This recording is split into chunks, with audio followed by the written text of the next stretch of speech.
KNOC, it's the Hard Rockology Show. Chris and Matt and Jason. Yes.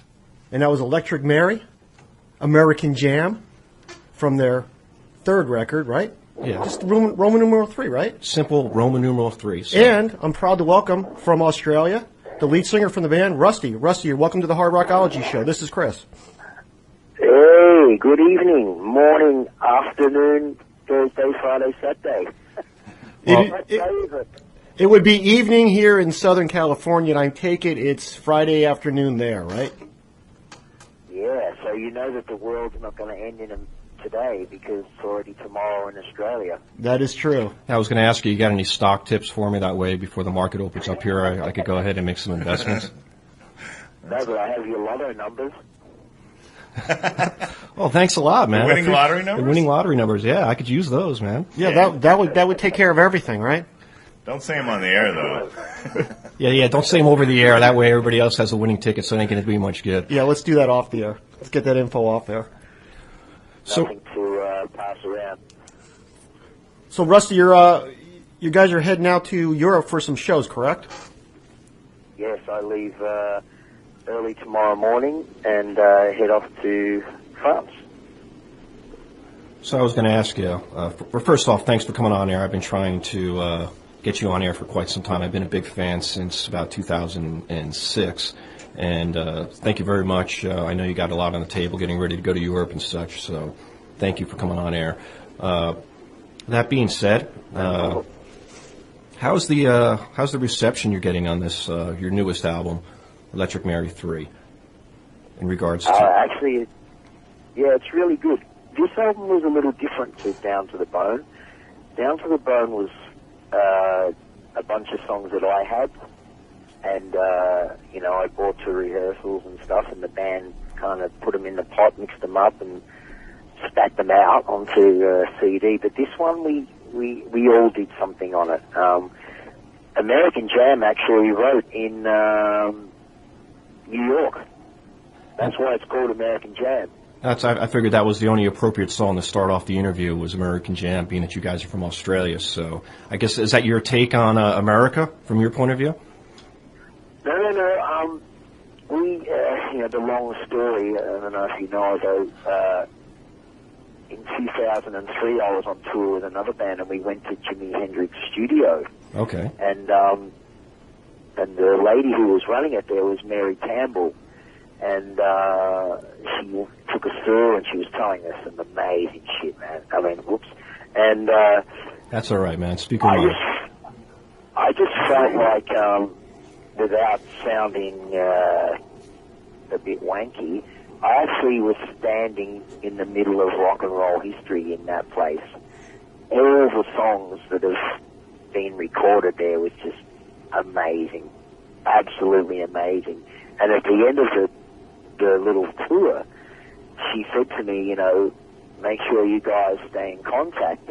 There's my email address, is electricmary@, and I went, wow, that's a great name for a band, Electric Mary. And she's from Montana, so she's like, oh, you won't name your band after me? And I'm like, yes, I will. And there you are. So does she get free copies of all your albums when you release them? You send them over to her? She gets free copies. When we toured America, we actually stay with her because she's got a big, she lives in, I can't remember where it is now.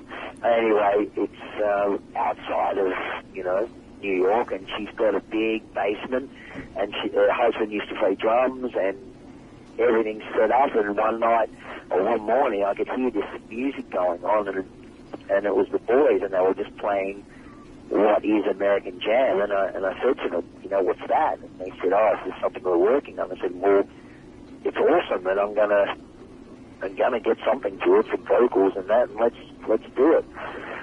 So we did. We did that in the basement there. It was amazing. It's a great song. So, I mean, like I said, it's a perfect way to open up this segment and introduce our listeners to your guys. So after you guys did Down to the Bone in 2009, you kind of got back together to make the third album, Electric Mary 3, but it wasn't kind of feeling right or anything, so you took some time off, then you came back together, and then the finished product is number 3, right? Yeah. Is that how it worked out? went to Europe in 2010, and we played at a festival called Hellfest. Okay. Which has stage 1 is rock and roll, and stage 2 is metal. Death metal, black metal, speed metal, everybody metal. And I'm more of a rock and roll guy, but our drummer and bass player, they like the metal. And so they dragged me by the collar, and I stood in front of these bands, and I was just like, whoa, this is a serious stuff here. And I kind of went home, and I didn't become metal all of a sudden, but I did want to make that record heavier. What happened, though, when we were recording it, I contracted this thing called Bell's palsy. I don't know if you know what it is. Yeah, I know what it is. But it's like having a stroke. And so one side of my face didn't work. And, we had to stop recording, and, I did what I did in the end. I still had it when I sung. It was meant to last for 8 weeks. I've still got it now. I'm a lot better, but it's more than a year and a half later now, and I still have it. I only have probably 85% on my right side work. Yeah, but it's okay. I mean, hey, I do the Joe Cocker face really well. Yeah, I mean, it comes across. I was just watching your concert that came with the CD and stuff, and it was like you guys just kick ass. So I mean, I would never know just watching you on stage that you had that affliction. So I mean, you look great on stage. It sounds great. Definitely doesn't affect your vocals whatsoever. And I guess in a way, the best way I would describe. I mean, 'cause I know I was doing a lot of research and listening to a lot of your music. You're definitely, it seems to be a big fan of 70s rock that was going on, and your music definitely comes across that way. So would you say that's probably a big influence from where you're coming from, is that 70s style rock, the Deep Purple? Yeah, well, funnily enough, that DVD was recording during a Deep Purple tour we did with them, and that was the day off. And it was a Saturday, actually. I didn't play, and we decided we'd do our own show. And that was phenomenal, man. I'm a massive Deep Purple fan. Each, Deep Purple 1, 2, 3, 4, 5. But I do love the Coverdale Hughes era. That is my time. And we've played with all of them now. We've played with Whitesnake, we've played with Glenn Hughes, and we've played with Deep Purple. So I'm pretty chuffed. Well, that is the best era of Deep Purple with Coverdale and Hughes. I agree with you there. My brother's going to disagree, though. I'm going to disagree. I'm still a fan of Mark II. Don't get me wrong. I like Mark III. I just don't think they had enough material for me to sit there. But the two albums they did have is better than the other stuff that Mark II did. That's up for debate. I mean, I'm sure Rusty's not going to go to Ian Gillan and go, you know what, dude, Coverdale and Hughes, they're better than you. I mean, I'm sure that conversation didn't happen. So. Well, the funny thing was, with Coverdale, I kind of went and asked if we were able to meet him, and the tour manager said no.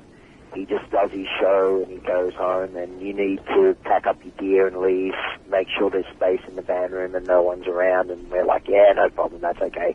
I understand fully. We just wanted to know just early on, and cutting a long story short, after our show, David Coverdale walked into our room, put his hand out to me, and said, effing great show, man. He walked off, and I never saw him again. So it's weird that the bands that you're playing with, you don't even get to meet the headliners that much. Is that true?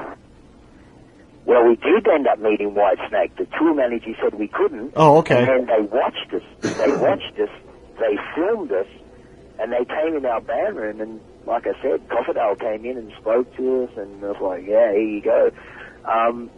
Deep Purple was a little bit different because the manager said to Ian Gillan, do you mind if, it was the last night, and he said, do you mind if we get a photo with Rusty, the singer of Electric Mary? And I was standing next to him, and he said, oh yes, which one's he? And I just walked away, man. I just went, no, you're not going to do that to me, man. That's the way to approach it, man. It's just, if they're going to do it, they're doing it. If they're not, then F them, and I guess in a way. I mean, I guess from your point of view, because these are bands that heavily influenced you and stuff like that, to actually get a chance to work with them and actually meet some of them, stuff like that. Maybe sometimes it's better, sometimes not to meet them, sometimes, because it's disappointing or they don't live up to your expectations or in a way what you would expect them to be. But that being said, hey, Hey, look, I totally understand. Ian Gillan, Deep Purple has been going for 45 years. Yeah. They're not going to stand around and watch every support band that's ever played with them. No, I understand that fully. I didn't care. I played with them. I met them. I loved it. Ian Pace is amazing. Actually, funnily enough, I spoke to this girl who lived next door to me, whose sister is married to Ian Pace's son. Nice. Small world. It is, a major small world. Yeah, but I'd hate to paint it.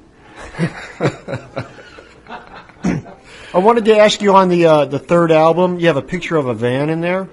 What's the van? Is that the van the band uses to travel Australia to play?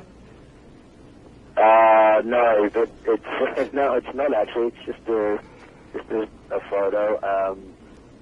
The designer put it in there, but actually, the guy who we started recording Electric Mary 3 has that exact van, and that's why it stayed in there. Uh-huh. It's not the van, but he has exactly that with the old big, petrol guzzling V8 in it, and he's got it all decked out. It's amazing. Yeah, but it's not ours. I wish it was. Because nothing screams rock and roll more than opening up the new Electric Mary and then all of a sudden get the CD and then there's that picture of the van in there and it's like, whoa, what is this? It's a rock and roll van. Yeah, you got the motorcycles and everything. Yeah, you got the motorcycles too. Yeah, I mean, it's the perfect. I mean, I know you refer to the band sometimes, or I guess in Australia, I guess you refer to as a bar band in a way, and over here in the States, that's right up my brother's alley as well as mine. I mean, so I know exactly what you were saying in that particular interview when you said we're like a bar band over here in Australia, and that was one thing I wanted to ask you guys. The music scene. I haven't had a chance to go to Australia, so what's the music scene like? So is it split apart in different areas of the country, different music scenes, or how exactly does that work over there?